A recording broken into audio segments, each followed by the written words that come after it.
Deixa eu fazer a saudação a Lídia Brito. Lídia, boa tarde, seja bem-vindo, Lídia. Boa tarde, Joelso, Elivaldo e a todos que nos acompanham. Elivaldo Barbosa, uma ótima tarde para você mais uma vez, Elivaldo. Olá, Joelso, Lídia, boa tarde para você que segue da nossa companhia.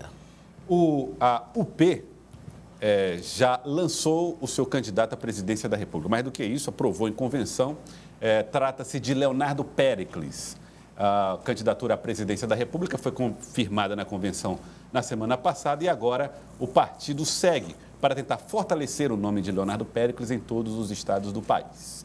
E nós estamos recebendo ele aqui, candidato à presidência da República, Leonardo Péricles. Boa tarde, seja bem-vindo ao Jornal do Piauí. Boa tarde. Queria, inclusive, saudar todos e todas aqui que estão nos assistindo, saudar os apresentadores e a apresentadora, agradecer o espaço e estou aqui à disposição para a gente conversar um pouco sobre o nosso programa. A primeira questão é a Unidade Popular, que já teve, inclusive, candidato a prefeito na cidade de Teresina, já teve disputa, cargo majoritário, e aos poucos as pessoas vão conhecendo a sigla e as suas propostas. Vocês estão conseguindo já apresentar o partido como vocês gostariam?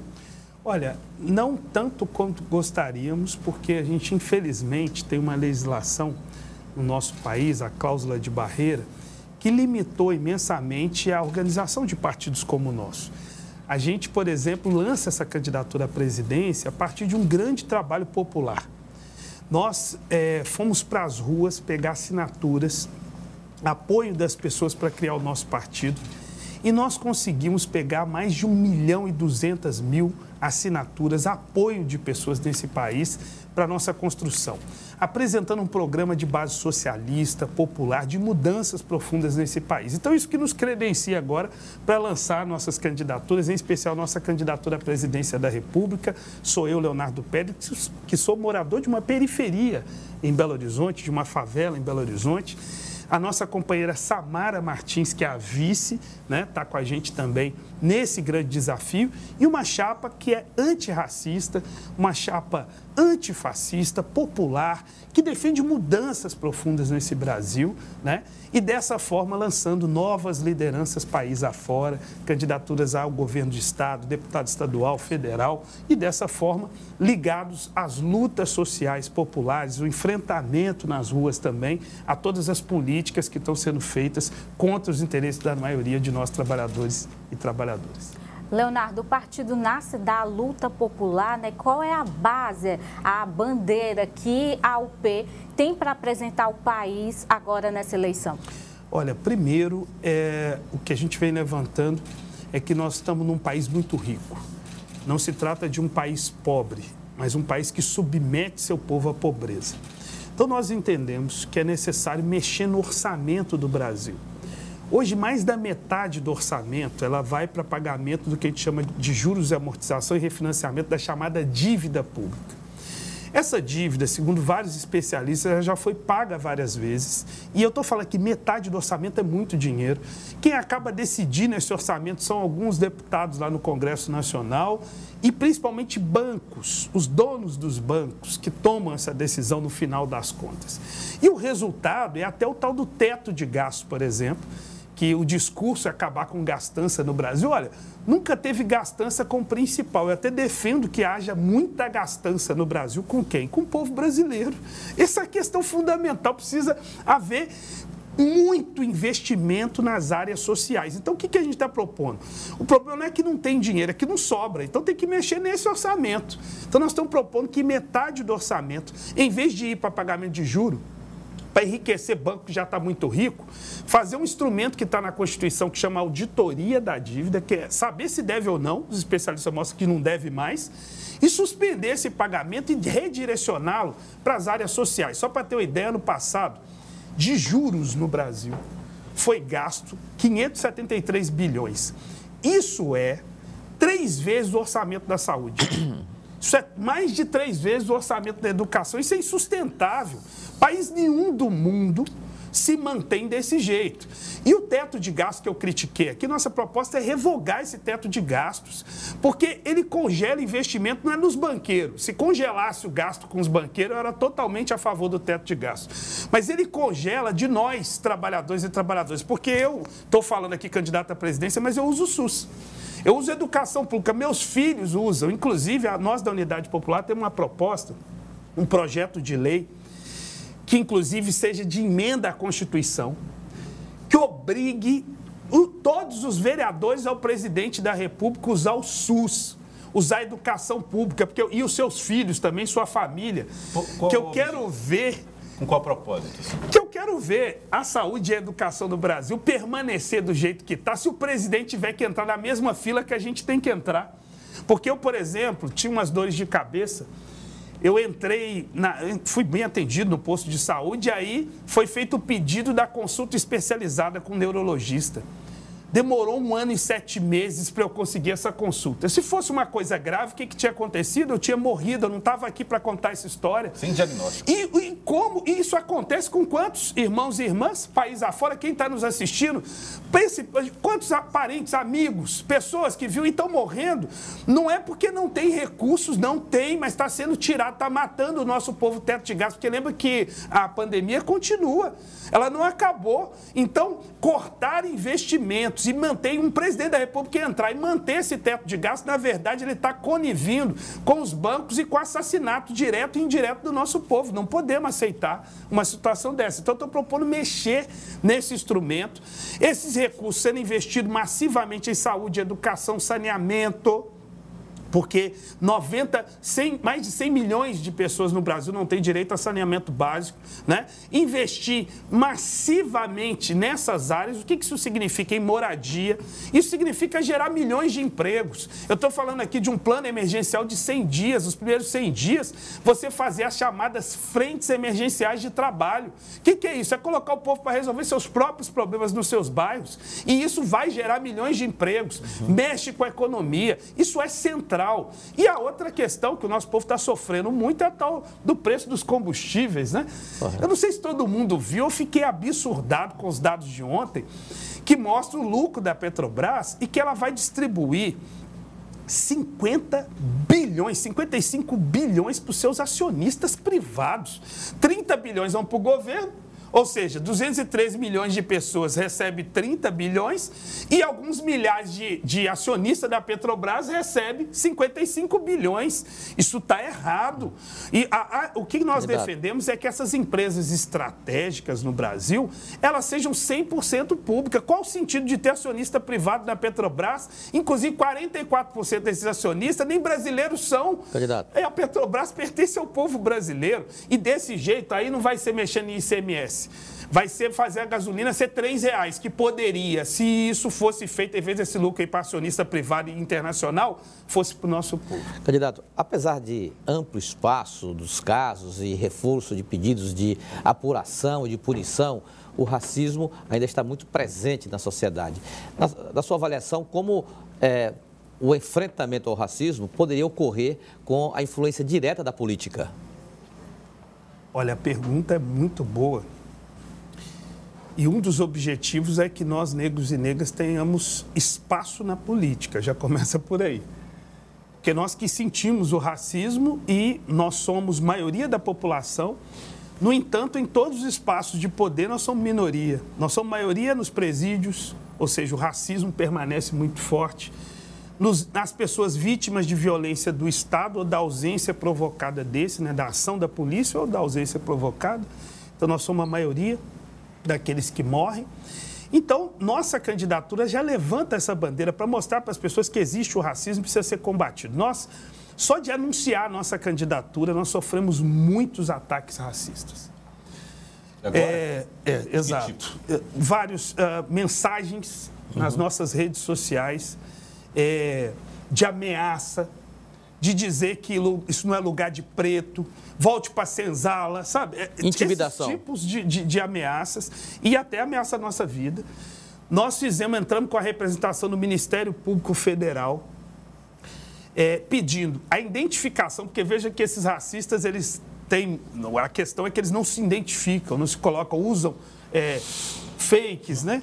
Para poder se colocar. Então, identificação de todos esses racistas e punição exemplar deles. Por quê? Porque nós temos legislação, mas falta a ação direta, a punição. Quando não se pune, o crime continua, né? Inclusive, eles se sentem mais à vontade. E a gente está num momento que eu quero conectar, que é esse momento de ameaças à nossa já frágil democracia.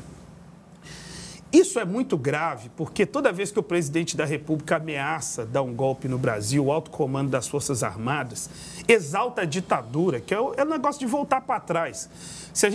É só lembrar que a ditadura ela teve apoio popular no primeiro momento, depois quando vieram as denúncias de tortura, inclusive até de crianças, o presidente da República adora ficar elogiando um tal de Brilhante Ustra, foi um dos maiores torturadores que nós tivemos no Brasil, inclusive que torturava até criança. Então, esse que é o nível que era a ditadura. Quando ele faz isso, ele está liberando essas forças que a gente chama de fascistas, né? Que são extremamente preconceituosas, que têm ódio do nosso povo pobre, negro, trabalhador nesse Brasil.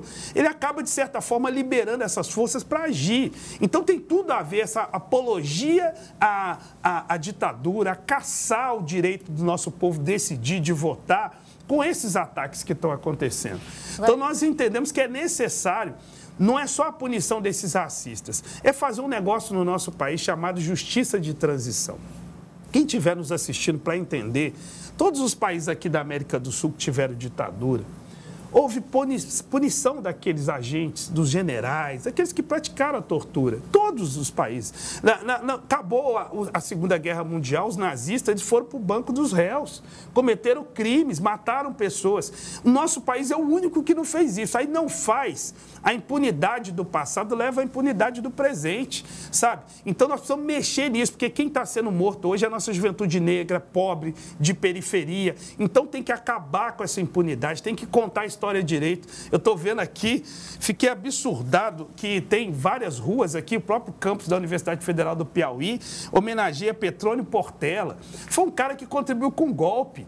Ele contribuiu com um dos piores momentos da nossa história. Nós não podemos ficar homenageando torturador. Nós temos que homenagear a Esperança Garcia. Nós temos que homenagear aqueles lutadores e lutadoras sociais que deram suas vidas para que tenha um negro, pobre, trabalhador de periferia aqui sentado numa emissora dessa, conversando com o povo, apresentando-se como candidato à presidência da República. Candidato, o senhor fala aí da necessidade de mudar a política no país. Isso passa pelos partidos políticos. A gente viu recentemente uma mudança na legislação eleitoral. Como essa mudança impacta em partidos pequenos como a UP?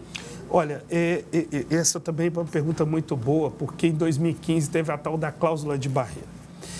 E o discurso, na época, é que tinha muito partido no Brasil e esse partido atrapalhava a democracia. Então, tinha que fazer uma legislação para diminuir o número de partidos. E fizeram, né? A gente só existe porque foi extraordinário. A gente foi para as ruas pegar assinatura e falar para o povo que isso era mentira, que precisava de um partido de esquerda mesmo, popular nesse Brasil, então conseguimos registro. Mas nós já nascemos sem ter um centavo do fundo partidário. Sabe esse que dá ódio na gente? Quando a gente vê aquele tanto de dinheiro que eles estão usando para jatinho, político usando dinheiro público para pegar jatinho. Quem aqui anda de jatinho, gente? Sabe, é um negócio absurdo. E eu me desculpa aqui a eloquência, porque eu fico extremamente indignado com um negócio desse. A UP não tem um centavo desse dinheiro. O fundo eleitoral, nós temos 0,02% do fundo eleitoral. Tem deputado que está no Congresso Nacional que está tentando reeleição, que vai ter, só ele, mais dinheiro do que a UP tem para o Brasil inteiro. Então, e além disso, esses partidos recebem financiamento privado. Não é do CNPJ, mas do CPF, do grande empresário que nós negamos. Então, nesse discurso que tinha muito partido, que tinha que diminuir, sabe o que ele está fortalecendo? O tal do centrão, o fisiológico, os partidos que governam contra nós, que aprovaram a reforma trabalhista. Qual foi o resultado dessa reforma trabalhista? Um desastre, desemprego. Eles falaram que ia gerar emprego. Os 9 estados aqui do Nordeste hoje tem mais gente vivendo de Auxílio Brasil do que com carteira assinada. Isso é um desastre para o nosso povo. Essa turma do Centrão eleita de novo, eles vão continuar aprovando medidas contra o povo, como o teto de gasto que eu falei aqui. Então, o que nós defendemos é alargar a democracia. Mais partidos seria mais ou menos isso, que um dos motivos também é diminuir a quantidade de partidos, né, que seriam enormes. Como é que seria a solução? Nós temos uma Constituição cidadã, democrática, aprovada em 88, que ela prevê a ampla liberdade de organização partidária. Então, se as pessoas quiserem montar seus partidos, montem. Eu não acho isso um problema. Eu acho que o problema da democracia hoje, inclusive, não está na urna eletrônica, ela é um instrumento muito bom para tomar decisão. Qual que é o grande problema? É a captação dos votos, porque com essa desigualdade desigualdade toda de recurso, o que acontece? A compra de voto continua acontecendo no Brasil. Então tem que proibir mesmo financiamento 100% esse privado, principalmente do grande empresariado, que é isso que tem que fazer, né? Tem que limitar, inclusive, a contribuição. Então, o cidadão que quer contribuir, vai contribuir como todos podem, né? Contribuir, muito menor que isso. E o principal, o povo tem que ser chamado a tomar decisão no Brasil. Acho que essa é a questão. Como é que está o diálogo da UP, a Unidade Popular, com os partidos do campo da esquerda, que são vários, inclusive com candidatos à presidência da República? Olha, nós buscamos ter o diálogo permanente, principalmente nas ruas. A gente está, inclusive, convocando uma jornada de manifestação no dia 11 de agosto, agora que é dia do estudante, mas o ato é geral, para poder deter esses golpistas, essa ameaça de não aceitar o resultado das eleições. Então, nas ruas, que é o principal para derrotar golpes. Então, agora, não estamos juntos nas eleições porque nós defendemos um programa, esse que eu estou falando aqui, nenhum partido defende, né? E nesse programa eu estava falando de maior participação popular, porque na nossa Constituição está previsto os referendos revogatórios e os plebiscitos. O que é isso? É o povo ser chamado a tomar decisões. É democrático 513 deputados tomarem as decisões no Congresso Nacional, forem eleitos? É claro que é. Agora, muito mais democrático é você chamar 157 milhões de eleitores no Brasil a decidir. Então, o referendo revogatório é quando já foi aprovada a lei e é uma lei que não beneficia o povo. Aí você faz o referendo. E os plebiscitos é chamar o povo para tomar decisão, por exemplo, sobre o orçamento, que pode ser tomada. O povo tem que ser chamado a decidir. E a urna eletrônica, já que é tão rápida e eficiente, não ser usada só de 2 em 2 anos. Ser usada de forma permanente para o povo decidir. Queria agradecer Leonardo Péricles, candidato à presidência da República pela UP, que, aliás, tem convenção partidária amanhã à tarde no Piauí para definir as chapas proporcionais, né? Já que o partido não tem candidatura majoritária no Piauí. A convenção acontece lá no clube, no Sindicato dos Correios, né? Joelson, eu posso só falar das nossas mídias sociais, quem quiser nos acompanhar? Claro. Quem gostou das nossas ideias, quem quiser saber mais sobre as nossas propostas, mesmo discordar, nós estamos abertos ao contraditório, entra lá nas nossas mídias sociais. Meu nome é Leonardo Péricles, então procura lá, né? E segue a gente no Instagram, Facebook, Twitter, YouTube. E também procura o nome do nosso partido, Unidade Popular, e segue a gente lá que a gente pode continuar esse papo. Queria agradecer enormemente a vocês, né? Como a gente não tem tempo de TV e rádio, né? Por causa dessa cláusula de barreira, espaços como esse, de entrevistas e tal, que a gente possa explicar uma parte do nosso programa, são fundamentais. Então, muito obrigado. Obrigado, candidato à presidência Leonardo Péricles.